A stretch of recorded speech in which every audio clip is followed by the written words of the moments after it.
Well, reset the clock because Randy Pitchford has had yet another Twitter oopsie. Riot are coming under fire, Valve just spearheaded the next generation of VR, and, well, just so much more. The games industry moves damn fast and we have a lot to talk about. Hey everyone, and welcome back to The Roundup, our twice per week gaming news show that brings you all of the industry's most interesting stories. This one's already pretty darn long, so let's just jump straight into it. Okay. Randy Pitchford needs to stop. I mean, really, the news, the story, it should be his game, not him. And Randy makes it really difficult sometimes because of his overly aggressive and unprofessional Twitter presence. Here's what happened. During the Borderlands 3 stream event, Randy Pitchford said no microtransactions. Game Informer then wrote an article titled "There are no loot boxes in Borderlands 3," and they said that it will have Borderlands 2-like microtransactions, so, you know, cosmetics and content. Now, here's the thing. This is what Randy Pitchford literally said. Quote, "I'm sure we're going to do all sorts of fun customizations like heads and skins, but we're not doing any of that free-to-play junk, and there's not going to be any microtransactions, there's not going to be any of that nonsense." Now, here's the thing. Randy, there literally are microtransactions in your game. Randy did not word things well at all, with it being clear to, for him, microtransactions mean like loot boxes, premium currency, pay to win, that kind of thing. I don't like that line of thought. That it's only a microtransaction if it's tightly integrated into the game loop. I think that's a load of rubbish, and it could be that he doesn't think that, and he was just, tired. Now, the Game Informer tweet pointed this out, and Randy opened up in his rather nuclear fashion, as he tends to do. I mean, if I actually say what he said, this video will get suppressed, so you can read it yourself. Randy should have displayed a more stoic attitude and considered his effectiveness as a public speaker over his own emotional need to lash out. What's funny is that the actual article said Borderlands 3 won't have loot boxes, which is correct, but the tweet, of course, the Game Informer used to promote it, that was the thing that Randy took issue with. Now, really, here's the thing. The Game Informer article was pretty accurate, and, I mean, the tweet is talking about just how non-specific Randy was. This was at the end of a long but successful stream, and I can totally understand the man misspeaking and not being clear and being a bit garbled. So the correct response would have been to say, "Sorry everyone, I meant no free-to-play style stuff. We're doing the same as last time. It was a long day at the end of that stream. I was pretty tired." Right? He could have just said that. So in short, this is a bit of a non-story caused by a slightly spicy tweet from Game Informer that led to a Randy Pitchford-esque response from the one and only Randy Pitchford. And I mean, there are some funny things in his response, like him saying he's proud of their record of goodwill. I mean, Randy, my man, have you heard of Aliens, Colonial Marines, and Duke Nukem?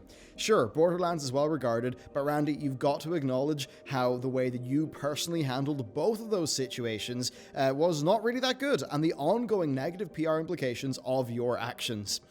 So that's Randy dealt with. As for the game itself, well, they released a lot of content. I believe 200 streamers played it for 2 hours, which is an insane amount of pre-launch gameplay to put out there. It's a fairly innovative marketing method. I think it's one that we will see a lot in the future, and no doubt it will do well for them. And responses to that gameplay, well, they generally have been positive. People have praised it for being essentially a better version of Borderlands 2, with better shooting and a bunch of stuff like that, plus the sliding. I think the hub ship and multiple planets, I think that's a pretty cool idea. And yeah, this is a game I'm interested in playing. I enjoyed the original a lot, but I barely played 2 and I skipped the pre-sequel, so it seems like a pretty darn good time to jump in. Next, a really spicy one. Skyrim Together has had some drama, really reminding many of what happens when passion projects and finances cross wires.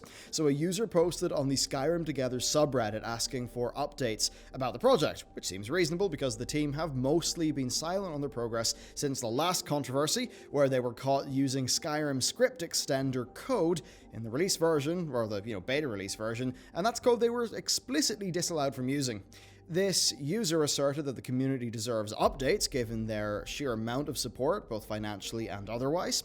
A member of the development team responded with a short but controversial statement that goes as follows. "First of all, we don't owe the community anything. We give updates if we feel like spending time doing it. Right now, it's the same as before. We are still fixing bugs. Secondly, we are not making it for the community. If anything, the community has been so toxic, we even considered saying, F it. I know, I had to do that. YouTube will suppress me for actually, using the word. And give up or continue but never release anything to the public. We are making this for ourselves because we think it's a very fun project to work on and we learn a ton doing this. People leaving is the least of our concerns, as they will come back when it's released. We aren't trying to build a community. Please let us be and do things the way we want. Wow. It's a defensive approach, isn't it? It's one that, is out of place for a mod effort, but the Skyrim Together team, well, before this post, they were getting 18 grand a month on Patreon for developing the mod. They restricted beta access to patrons only, so their claim that they owe the community nothing, that's something that is it's just under scrutiny. There has been significant community backlash to this move, obviously. The thread has now been removed from Reddit and locked.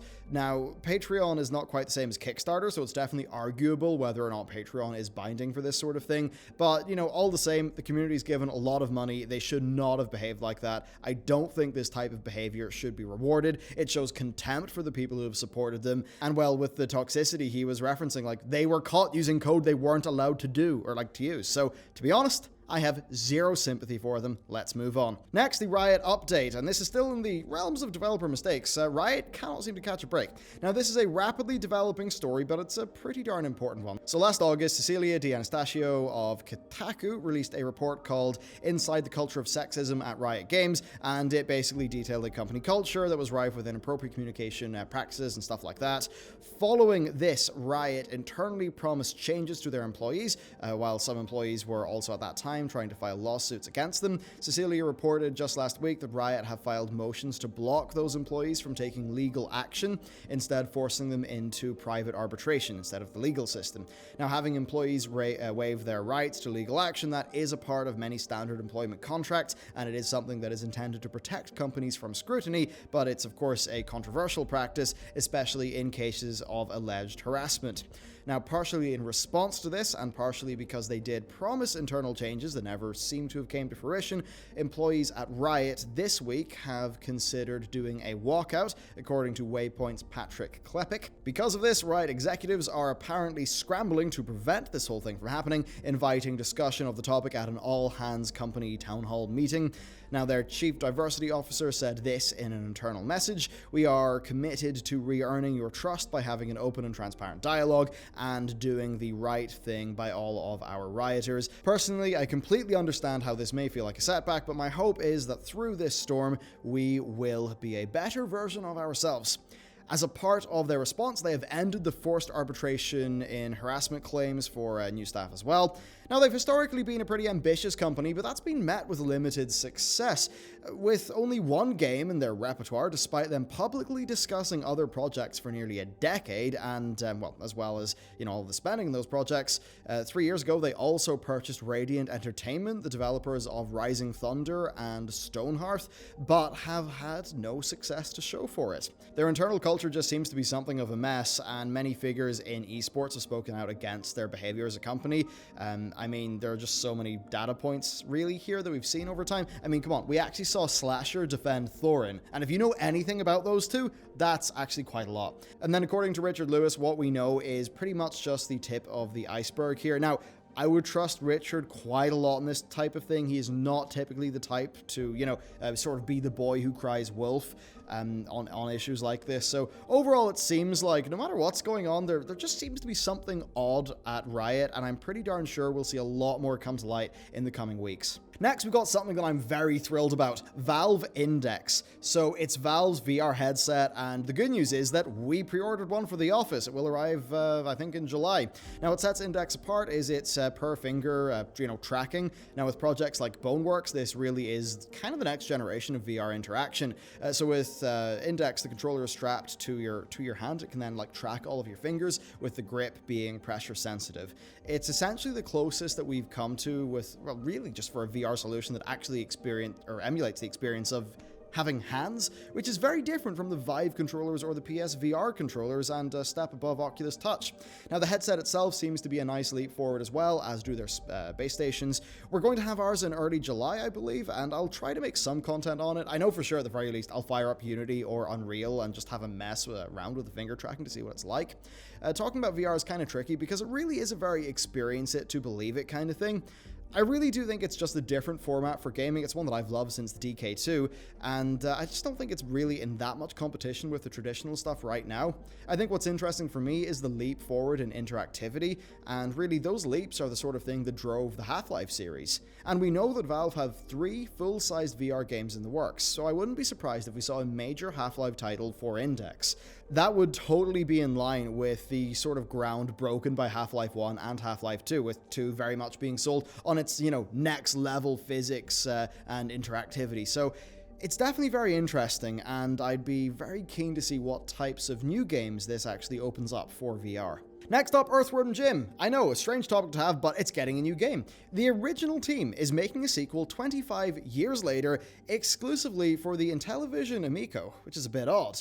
Now, this probably isn't going to set the world on fire, but, the Intellivision Amico is just sort of aiming at that casual, nostalgic sort of video game market with a $150 to $180 console that's launching in 2020, alongside reimagined classics like Frog Bog, Asteroids, and Missile Command.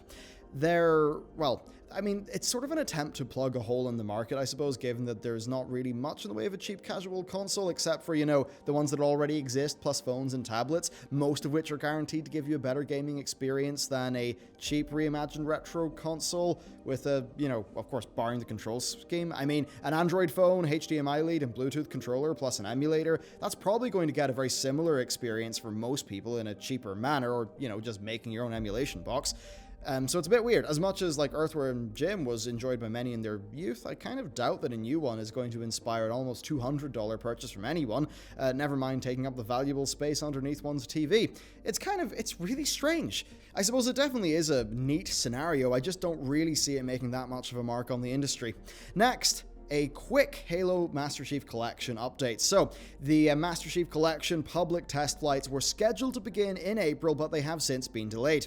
Now, 343 Industries seem to have a pretty good record, at least recently, with their communication around the Master Chief Collection, and their update asserts that they are doing their best to get everything ready as fast as they can. They say that Reach is going well on the Xbox and the PC, and that they are focused on supporting the PC launch of Master Chief Collection as best as they can, with Splash Damage working on bringing Master Chief Collection to PC with everything that PC gamers would want and expect, with a comprehensive list being available in their development update. One of the most interesting bits of news here, though, is that they seem to be planning to add a Master Chief Collection wide progression system, so the players would essentially be unlocking rewards throughout, the entire Halo gameplay experience. And that certainly is interesting. I think that latter part could be a nice value add overall, and I guess it's just nice to see the whole franchise be in one place and be supported so damn well. I mean, it is just crazy how good a value the Master Chief Collection is. Next, we have an interesting situation. It's another high-profile Kickstarter game from the East called Bloodstained. It's a spiritual successor to the heyday of Castlevania, and it has seen a lot of issues over the last while. However, it finally has a release date 4 years since its Kickstarter campaign broke the $5 million mark. Now, the game initially pretty much looked like another Mighty No. 9 situation, but the leadership made the right decision to delay the game significantly and hire studios to assist them, including the Metroidvania veterans' way forward. What was the result of this decision? Well, their release trailer. In a combination of snark and sincerity, they started off by showing the old version of their game, along with comments from varying different sources that were just bashing the game's appearance. And then they cut to the release version of the game, which looks significantly better pretty much across the board. Sure, the game is late, but it looks pretty darn good, and really isn't that, especially in the time where the news is just always about games being mismanaged and rushed at the expense of employees. I mean, isn't that what we'd rather want to see? I think it is. A bit of a bold move, owning your troubled past for a game like this, but it appears to have garnered faith with the community, and I think that is something that we would all like to see a bit more across the industry. Then finally, our Patreon question. So, Victor asked about my shirt and my couch being the same color, plus streaming on DLive. Yeah, so I'm actually looking to vary my wardrobe. People would have seen something maroon in my most recent Warcraft video.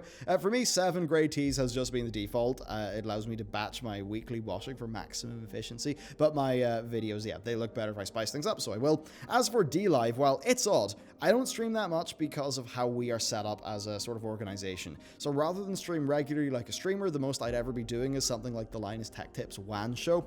Basically, for me, you know, what we're trying to do is we're trying to make everything be a part of our production pipeline, right? Our schedule. So 4 hours of game streaming, for me, that bottlenecks the rest of my team. And really, if you watch Linus Tech Tips, we are pretty much trying to emulate a Linus Tech Tips like team structure. And, you know, for us, that all is about having 1 to 2 videos per day and, you know, increasing the quality of them. So for me, that's the real goal over streaming. Now, as for DLive, well, I think the more competition, the merrier. Working in blockchain is super interesting as well. I think the more decentralized, the better. I think that's fundamentally something that's very different from how YouTube and Twitch work, so I definitely support that. Having PewDiePie being on board with that platform, well, that could get it enough of an audience to eventually work out for a broader, you know, sort of slice of creators, so I'd be pretty comfortable there. And I guess part of that is also personal political philosophy. Generally, I do prefer things to be more decentralized. I really like the idea of crypto. I'm not too sure when we'll actually start using it, but you know, because of all those things, DLive does actually seem like a pretty darn attractive proposition. So there you go, that is the gaming news. There was another report up today, very interesting, on the Activision Blizzard earnings situation. I mean, come on, Blizz lost 8.5% of their players in a quarter, which is mad. So if you'd like to hear about that, you can check that out. Other than that though, thank you very much for watching this video, and I'll see you next time.